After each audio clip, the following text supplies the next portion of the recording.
Jolan true Centurions, and welcome back to another episode of Starfleet Command. Orion Pirates plus I'm Fleet Admiral Tierk of the Dreadnought RAS Morte, as we continue our campaign against the United Federation of Planets, and we have recently stopped back home to get a little bit of repair, resupply, and more people on board. Yeah, we've been out there for quite some time, and we've managed to lose 3 of our 4 pseudo-frigates and run out of Marines, so we had to go back home. A brief interruption in the siege of the Sol system, but it has not lasted, and we return in greater numbers, I hope. Come on, give us a lot of support on this mission. Homeworld assaults on our own are dangerous. And we are. Okay, excellent. Oh, it actually does look like Earth now. Interesting. Are we actually going after Earth? We'll make sure we'll set up our plasma torpedoes to enveloping, our forward shields to the maximum, and our ECM systems to pumping out all that noise. Escorted today, of course, by IKV Demolisher, as well as IKV Duel Slayer, and squaring off against the battleship carrier something or other, USS something. Yeah, we're way too far out to actually get an accurate read on what his identification is at this time, but we will find out soon enough. So it would appear that there is a Federation dreadnought between us and PL7, which kind of does look like some form of Earth. I'm having trouble putting it into place. We've already taken Mars, so we can't say that it's a terraformed Mars. And we've taken Venus, Mercury, and we've dueled in Saturn's rings. So I have no idea. It must be Earth. We must be going after Earth as a raiding mission, and they've deployed their current vanguard, the battleship carrier something or other, and the guided dreadnought. So this will be a hit-and-run raid, going after their long-range communication systems to sort of make the war effort more difficult in the further reaches of Federation space. Yes, if we manage to bombard some of their communications ability, that will provide us the ability to advance on all fronts without them being able to coordinate against us. So, with that story in mind, we'll focus on the battleship, because, well, dreadnought carriers are dangerous. Or battleship carriers in this case. He is currently pumping out 2 points of ECCM, and we are pumping out 2 points of ECM, so we're basically playing a zero-sum game here, but we're also churning out 4 points of energy into our battle computers to figure out exactly what he's doing. So we have gotten full charge. Let's check our shields. Yep, time to start draining that shield budget so we can get some speed out of this one as we close on in. Hopefully, he will go after the Duel Slayer and the Demolisher. C9XN, was it? I think so. Do you have a MIRV? Yes, you do. So yeah. So this will be a MIRV-capable dreadnought, and this is a carrier. So, but of course, we must focus on the battleship carrier. Hopefully, his fighters will go after him so that we can focus on, nuking him. Prep our traditional trick him into dropping his wild weasel technique, and we'll prepare to fire pseudo torpedoes. I'll probably get to a range of about 20. He is coming at us at a pretty decent clip. Fire. And pull away. Let's see what he does with this one. I'm assuming you're going to fire a whole bunch of missiles, right? You really only have 2 missile launchers? You are a C8. I suppose that is true. The USS Lee, apparently, is the name of their powerful and capable battleship carrier. It is immediately breaking. We are taking a lot of incoming firepower. Currently looking at an attack shift of 1 thanks to the shuttle. Unfortunately, we're not going to be able to get rid of that shuttle unless the fighters took care of it. I don't see it. They might have. And the attack shift is still there, so I'm going to assume it's still active. Yep, there it goes. Fighters did not go after it. Now we're going to turn in on the Lee, and as he starts accelerating, we'll be able to hit him. Ooh, we've got some fighters nearby. Interesting. He is returning to the Lee. Phasers. Don't let them get home. Plasma. Fire everything. There we go. And not going to deploy our pseudo-frigates just yet. Now, it was important, actually, to devote all of our firepower in knocking out... Oh, wow. We're gone. We're gone. Good night. We got cocky. We did not handle this approach as we should have. As we learned in the last episode, the proper response is to close. We've got a whole bunch of fighters off our bow right now, but no phasers quite ready to deal with them. Although if you stay right there, in about an eighth of a turn, I'll be able to take a shot at you. So we are pulling away. One of our shields is down, but we're still in relatively good shape. The Lee is still chugging along at 11-11 and still increasing in speed. So he's not doing too badly here. I do want to decloak and deal with these fighters, but I'm going to wait for the fighters to make their gun run. Keep patching the engines. We're 1 point of energy down, and I assume we're also down a couple of points of systems-wise. A nice 10 points of damage as the mine goes off right on top of the Lee. Lee is in a bad position, basically being surrounded by all of us. Although I guess the Duel Slayer is currently pulling out of the current rotation. And we're going to come on in here, focus on him with our forward phaser armament. It's not a huge amount of firepower, but it will be enough. And we should be able to blast and cloak. So stand by, engage, and cloak. So fired from a little bit further out than I normally like to, because I'm not quite willing to risk photon torpedoes to the face anymore. We did take a pretty chunking hit the one time that he did do that. And we need to turn. Unfortunately, there's not a whole lot of turning room. Settle the camera so I can see exactly where I'm driving. Yeah, we're going to hit that. And we should have. Yep, there it goes. So we are revealed temporarily. Camera back on. Thank you. And focus on the lee. Currently facing him with our weakest shield, but that's not too big of a deal right now. As long as we're cloaked, he can't get very accurate fire on it. On occasion, he'll manage to hit us, but the amount of defense shift we're getting from it, I don't know what the exact number is. It doesn't show it here. Maybe it's just a flat malice, so they don't think that it's worth including. But we should be doing fine. Looks like the Dual Slayer just got a little bit blasted from some long-range photon torpedo fire. We're coming out of cloak very briefly. Let's get a little bit closer, a little closer. Don't need to. Oh, crap. Disappear. Disappear before the Grant. It's the Grant and the Lee. That's a terrifying combination. So we'll come around over here and see if we can't pull away just a little bit. We don't need to get mixed up too much with him. We have a whole bunch of friends right now. So long as he doesn't manage to take out the Dual Slayer, I don't really mind him blasting into it. Because one, they're Klingons, so I don't care if the Klingons take damage. And two, the Dual Slayer can tank it for a while. He's only lost two systems. So he's doing relatively well. Alright, come on a cloak, get ready for a plasma torpedo shot, and we are of course going to dump all the pseudos on top of him just as soon as we come out of cloak. Oh, he can't break. Fire everything. Fire everything. No, why did you let go of the tractor beam? We managed to hit him regardless, but what the heck, man? Why did you let go of the tractor beam? Oh crap, we're going to hit this mine. It's going to suck. So yeah, if he had maintained that tractor beam, well, the plasma torpedoes hit anyway, because he maintained it long enough for the plasma torpedoes to get close enough that he couldn't break in time. But still, AI, you had a fantastic hold on him, and then you just let it go. We were in a great position. Well, maybe he did repel it. I mean, after all, we also do the repel trick on occasion. Come out of cloak. We're in a relatively safe spot right now, and with as long as the Demolisher's right on top of him, his point defense systems are active and protecting us, so we can cloak and decloak all we want. A mine popping right on top, or did he dump it from the shuttle bay? It's not really clear here. But if it doesn't activate soon, it's never going to activate. Well, it might activate when we hit it. Yeah, looks like it was his mine. So as long as we stay on the edges of this fight, we'll get out of this battle without taking too much damage. He's not completely flat out yet. I mean, he's lost two main phaser arrays and damaged a third. His stern phasers are in a bit of a bad spot, and his engine power is clearly suffering, but he's not out of it yet. As I say that, his engine power dropped to 0. Okay, he's out of it. If he doesn't even have the power to move, then he's done for.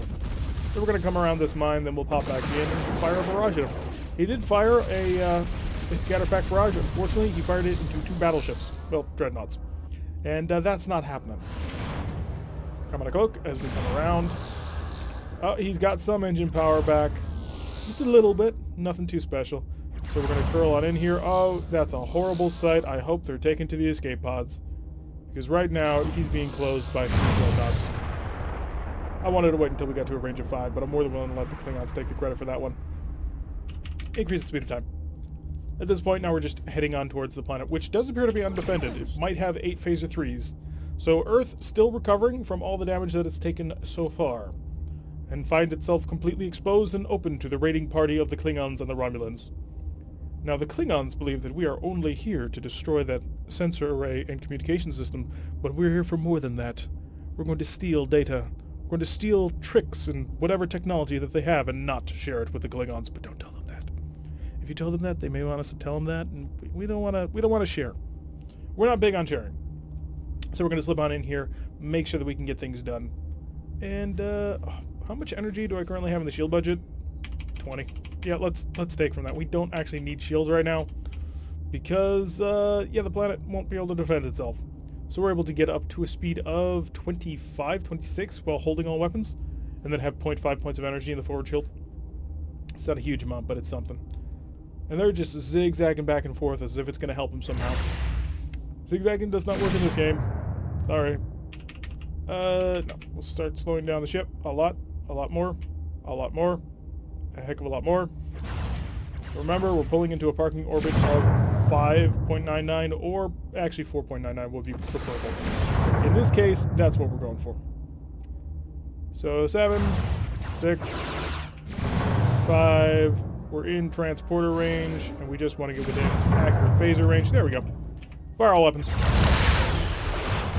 Nice big chunking damage. Send in the Marines. Capture. Go. Our raiding party is away on Sol itself. Well, so is the Klingons. The Klingons are going after the communications array. We're going after the secret vault. I don't know what's in that secret vault, but I assume the Federation has something cool in their secret vault. So there we go. Time back down to normal, so it's not blisteringly fast when we start the next time. And we'll get ready to see what we can get. Come on, give lots of monies. 670. Excellent. So, Empire Defense down to 55. We're steadily battering our way at it. Unfortunately, priority orders have come through. Apparently, a group of starships has begun to assemble to prepare for a counterattack into something. Unfortunately, we don't know who or what they are. But intel was good. It was actually a Federation task group preparing to maneuver to cut off the head of the snake. Yes, from last episode, remember how we were talking about that snake metaphor? This is clearly the group that's been going around taking all the territory that we had to open up the wedge against Earth. But we have finally managed to catch them as they gather together. We're not going to go with enveloping plasma torpedoes. We need the speed. So they have detected us and are starting to power up as fast as they can, realizing that they've been discovered. They eschew MCOM and now begin to power up the vessels, hoping, against hope, that they will be able to power up before the Romulans get to them. It's a vain hope, let me tell you. So up to our speed of, is that maximum? Yeah, we're up to full 31 and charging weapons. So long as the phaser capacitor is fully charged, we can do that. And who are we squaring off against? It is a CCXP, the Tory something. I'm not quite sure what that would be. We'll find out when we get close enough to kill it. So we're not escorted by anybody today. It is just us in the area. We were the only ones able to react to it, but it is a whole bunch of frigates as well. Unless there's a couple of destroyers mixed in. Yep, there's a few destroyers mixed in here. They're not the big heavy destroyers now, the war destroyers. They're old school destroyers. Yeah, you're a war destroyer, technically. Not really. We will, of course, dump our pseudo frigates at a somewhat medium range. We are faster than they are, and they start with all weapons charged anyway. So there's no reason not to. And when we dump them out, they will go and murder everything while we take care of this heavy cruiser, which cannot defend itself in any way, it would seem, because we've got 0 on the attack shift right now, and we're not putting any energy into the ECM system. So get ready to do your worst. I don't want to focus you. I really want to focus you. I mean, you're probably not dangerous, but, you know, you never know. We've got 3 Coast Guard cutters and a destroyer, and a heavy cruiser. So this is clearly some sort of task group that the Federation has been putting together to sort of stabilize the line. So let's get ready to rumble. 1, 2, 3, and 4. They'll shoot everything they want. They're not quite... They don't take the order to attack literally. Wait a second, are you in Akula? Oh. Thought for a second that was an Akula class. And I was like, oh my god, my favorite ship back in the game. So we're going to close back on range and make sure we hit him with, well, a really big brick. Also, slow way down, phaser select, and get ready to hit him with everything. Combine the damage. Only 172 damage, apparently. We don't do an absolute metric ton when we're not firing and enveloping plasma torpedo mode. I'm anticipating, yeah, that was exactly what I was anticipating. The vessel exploding into a billion pieces. Are we good on power? Yeah, I think we are. We're actually really good on power. So we're coming back around. I'm going to focus on the XXCP. Is that an additional missile launcher, or does the normal CCs have those? I forget. It's been a while since we've been in a command cruiser. But he does, of course, have the upgraded anti-missile defense systems. The X refit made them all X phasers. The P refit was it this one or this one? Yeah, because the R refit is the 3, and the P refit is the spinal 360 turret. There he goes, utterly annihilated. They're stealthing on in. Guys, I think they know we're here. There's no reason to waste energy on that. So we'll come in, we'll start harassing the police frigates. I mean, what do you got? 3 photon torpedoes? Yeah, you're nothing. The Iskandarov. Oh, I forgot to check the name of it. I'll look back on the footage at some point and see what it was, but I did not guess the name. So what exactly are you, though, my friend? Oh, they're decloaking to deal the Mountie. Oh, that's a perfect name for... the exact perfect name for a police ship. The Mountie. Truly, truly. For those who don't know, Mounties are the nickname for the Royal Canadian Mounted Police, also known as the Mounties. Main characters back in 90s sitcom comedy cop shows, Due South, which is also a really good show. So we're going to come in, we'll start investing plasma torpedoes to try and kill them, because we have them now. That'll probably do it, although we will stay ready with all the other plasma torpedoes just in case. Scorpio. Yeah, bad day, Scorpio. There we go. And that's the lot of them. Our pseudo-frigates managed to take out the destroyer, and we took out the other ships. So the Federation task group has been located and annihilated, as it should be. 300 prestige for our trouble, and pop back onto the tile. The tile has not gained any levels. Excellent. And so now we will go after more of their shipyards. After having managed to raid the Federation capital, now we again go after their shipyards, and it would appear there's a frigate in front of us. According to this data, it is a DER, so a destroyer escort, as well as the guided dreadnought USS something or other. Set our plasma torpedoes to enveloping, set the ECCM system to full power, because it is surprisingly useful. We could tweak and manually mess with that more, but the AI does a good job of like immediately going after whatever your priority is. So 2-4 is a really nice compromise in my opinion. So yeah, we're not escorted by anybody today, so we are going to have to rely on the pseudo-frigates a little bit, which is great because they don't have any carriers. So our pseudo-frigates will be able to operate at peak efficiency. Although I do think we will be able to annihilate a single nacelle destroyer. According to this, it's the Xerxes, but we of course know that is not the case. It is clearly something else. So back to our own camera, and how much energy in the shield budget? We've got enough to get through that.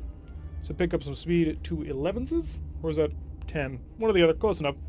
This bar right here is not exactly easy to tell what speed you have set, but it's good enough for what we need to use it for. So slowly closing on in. We should be able to basically ruin his day before the dreadnought gets involved. So we're going to hold the pseudo-frigates for a little bit. We'll deploy them after we've annihilated this ship. But I'm a little surprised that he's allowing us to basically go after his buddy. The AI, not super smart. If we had been on the other side of this, we would have immediately beelined it for him. Oh, I kind of don't want to fire the plasma torpedoes. Fire pseudos. See what he does with it. He did hit us head-on with a photon torpedo. Are you just... Nope, he dodged it. Okay. So there is that. Unfortunately, we're not going to be in a great position to shoot. It is the USS Pollux, and we are taking long-range fire from the guided dreadnought. All weapons select. We're going to have to basically smash him. So he is starting to accelerate, so we will start our turn in. We don't want to get too close because bad things happen when that happens. We don't want to take our own damage to the face. There we go. And stern phasers. Come on. Get involved, stern phasers. And we'll fire plasma torpedoes as we come out the other side. He is actually hurting us pretty decently. 2 more plasma torpedoes. This ought to do you in. I should not need to invest an R-type plasma torpedo in you. You should be dead by now. Let's get our pseudo-frigates out and deployed. Maybe they can take care of him in basically one go. Because I am not investing an R-type plasma torpedo in you. I'm not. I refuse to do it. Ow, stop doing that. You were supposed to die like 2 runs ago. There we go. Okay, got the target. Focus on you. All plasma torpedoes. Fire pseudos immediately. And slow down. Oh, crap. Unfortunately, that's a lot of real plasma torpedo fire. Slow down. It's the USS Hong Kong. Excellent. We do have an R-type plasma torpedo ready to go, so you guys harass.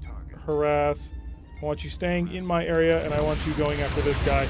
Oh, he's no longer under protection. Fire the big one. Cloak.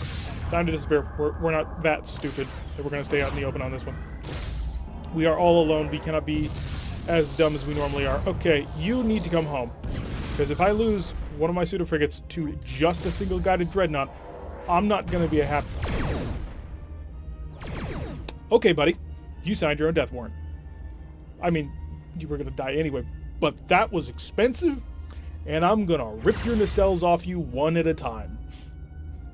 do not like losing pseudo-frigates. They are expensive, and it requires us to leave the combat zone to replace them.